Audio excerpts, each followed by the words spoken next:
দেশের প্রধানমন্ত্রী কখন কোথায় বিচরণ করবেন সে নিয়ে কোনো প্রশ্ন থাকে না। পশ্চিমবাংলায় আসছেন, পশ্চিমবাংলা তারা নতুন সরকার গঠন করেছে, কিন্তু মণিপুরে তিনি যেতে সেভাবে সময় তিনি দিচ্ছেন না মণিপুরবাসীর জন্য, যেটা এই মুহূর্তে সব থেকে বড় দরকার। ভারতবর্ষে যে কটা অঙ্গরাজ্য আছে, মণিপুর সব থেকে সংকটময় অবস্থায় চলছে। আমার তো মনে হয় ওখানে গিয়ে এই যোগাটা করলে হয়তো আরো বেশি কাজে দিত।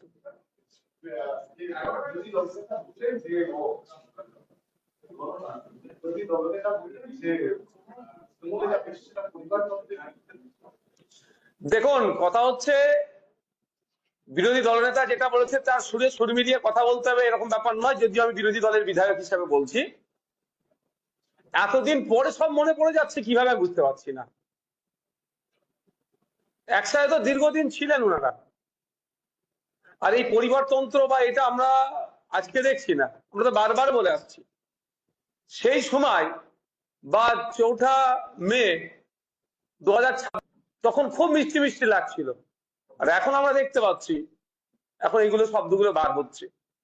আমি টু বি ফ্র্যাঙ্ক একটা কথা বলি সাধারণ মানুষের উদ্দেশ্যে, সব থেকে বড় কথা, ওই সমস্ত ভালো আর খারাপ তৃণমূলকে যারা ভোট দিয়ে জিতিয়েছেন, আপনারা কাকে জিতিয়েছেন একটু ভাবুন। কাদেরকে জিতিয়েছেন? নিজেদের অস্তিত্ব টিকিয়ে রাখার জন্য আপনাদের ভোটগুলো সম্মানটা কোথায় রাখছে বা কোথায় ঠেলে দিচ্ছে?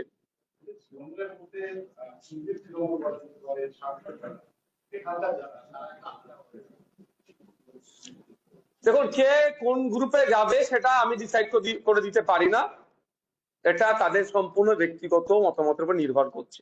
তবে আমি একটা কথা বলতে পারি, আমি ওই বেশি তাত্ত্বিক কথা আমি জানিও না বা বলিও না। হ্যাঁ, নীতি আদর্শের উপরে আমি অবিচল থাকি। যদি সত্যিকার অর্থে কেউ নীতি আদর্শ নিয়ে চলে তাহলে বলবো রিজাইন করুন। আপনি অমুক জায়গা থেকে দাঁড়িয়েছিলেন মমতা ব্যানার্জির ছবিকে সামনে রেখে, অভিষেক ব্যানার্জি তৃণমূল কংগ্রেসের জোড়া ফুলকে সামনে রেখে দাঁড়িয়েছিলেন, রিজাইন করুন, আবার সেখানে ভোটে দাঁড়ান, এসে এখানে ভাষণবাজি করুন।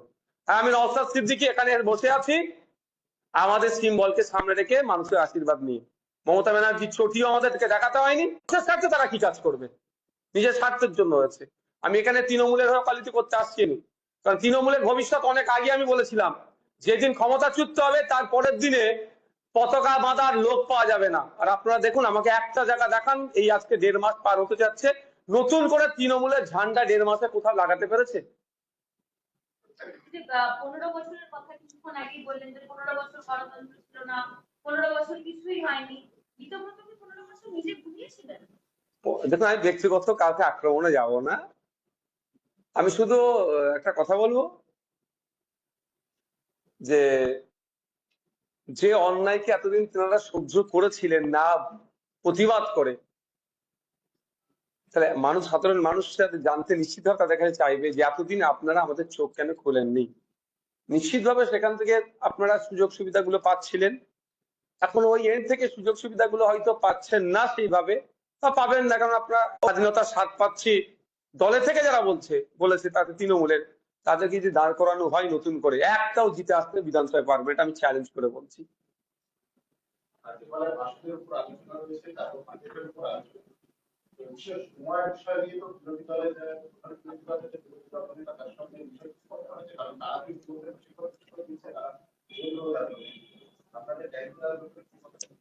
দেখুন, আমি এটা সেকেন্ড টাইম এমএলএ, কাকে বললে টাইমটা পাওয়া যায় সেটা আমি জানি, আমি তাকে জানিয়ে দিয়েছি যে আমার জন্য এই টাইমটা বরাদ্দ করতে হবে, তার কাজ হবে আমার টাইমটা রেখে বাকি টাইম ডিস্ট্রিবিউট করা।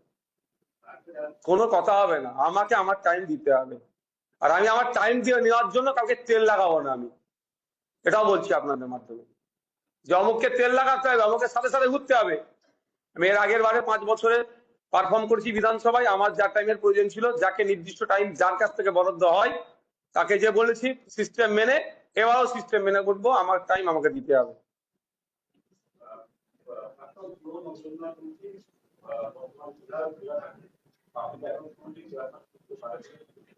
যখন হবে প্রতিক্রিয়া দেব, এখন তো হচ্ছে না, ঘোষণা হয়নি তো।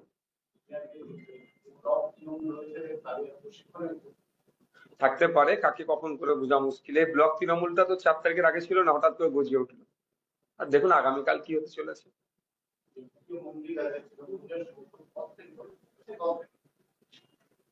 এরকম ভাবে অনেকের করবে, তৃণমূলের কাছ থেকে গুছিয়ে কাছে কামিয়ে নিয়ে এবার একটু নিজেকে ভালো রাখতে চাইছে। তবে হয়তো জ্যোতিপ্রিয় বাবু বিজেপি তৃণমূল ছেড়ে দিয়ে বিজেপির নজরে, হয়তো প্রশাসনের নজরে একটু বকলমে সেন্ট্রাল বিজেপি যে এগুলো আমার ভালো তৃণমূল, একে ডিস্টার্ব করা যাবে না, করতে পারে, কিন্তু বাইরে বার হতে হবে, এতটুকু বলে দিচ্ছি। যারা রেশন চুরি করেছে, যা চুরি করেছে, বাংলার মানুষ গণতান্ত্রিক প্রক্রিয়ায় জবাব দেবে।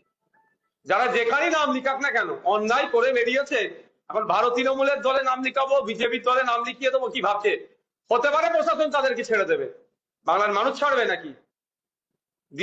দীর্ঘদিন অত্যাচারিত হচ্ছে তৃণমূলের হাতে। আজকে ভালো তৃণমূল সেজে মিডিয়ার সামনে বসে একটু মেকআপ করে বড় বড় ভাষণবাজি দিলে মানুষের মনে যে ক্ষত আছে সেগুলো মুছে যাবে? অত সহজ নয়। দিনের শেষে গণতন্ত্রের শেষ কথা বলে মানুষ, তো গণতান্ত্রিক প্রক্রিয়ায় মানুষ জবাব দেবে। সে জ্যোতিপ্রিয় বাবু হতে পারে, আর ভালো তৃণমূলের নাম লেখানো নেতারাও হতে পারে।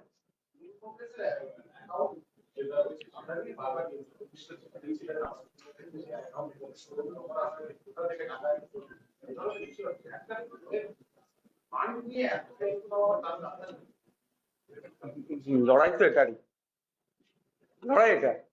কেউ গ্রাম্য ভাষায় সরু চাল আর মোটা চাল।